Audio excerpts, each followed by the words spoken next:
నిజామాబాద్ జిల్లా ఖమ్మరపల్లి ఎస్ఐ రాజశేఖర్ తనపై బెదిరింపులకు పాల్పడుతున్నారని సిపి ఏసీపీఓ రైతు ఫిర్యాదు చేశారు. తాను చెప్పిన వ్యక్తికి ఎకరం వ్యవసాయ భూమి ఇవ్వాలని హుకుం జారీ చేస్తూ బెదిరిస్తున్నాడని ఏసీపీకి వివరించారు.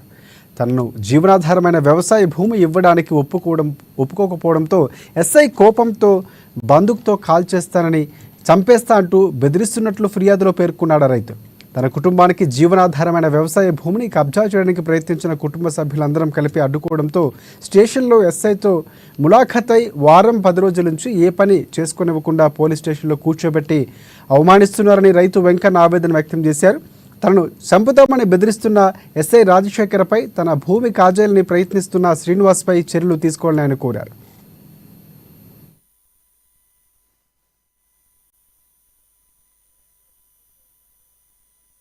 పట్ట కాగితం ఉన్నది, మా తండ్రి పేరాట నా పేరాట.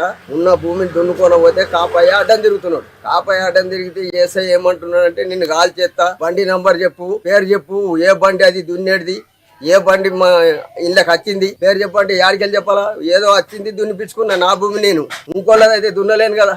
వేరే ఉంది దున్నితే నన్ను అడగాల, ఆయన ఎట్లా దున్నినావు అయ్యా అని.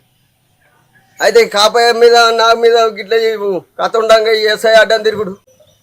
సర్వై ఎంఆర్ఆవు కూడా చెప్పిండు నాకు, దున్నుకోపో నీ భూమి నువ్వు అని. దొంగతనమే వాళ్ళు ఇచ్చినదే. ఎస్ఐ ఎందుకు నన్ను బెదిరించుడు?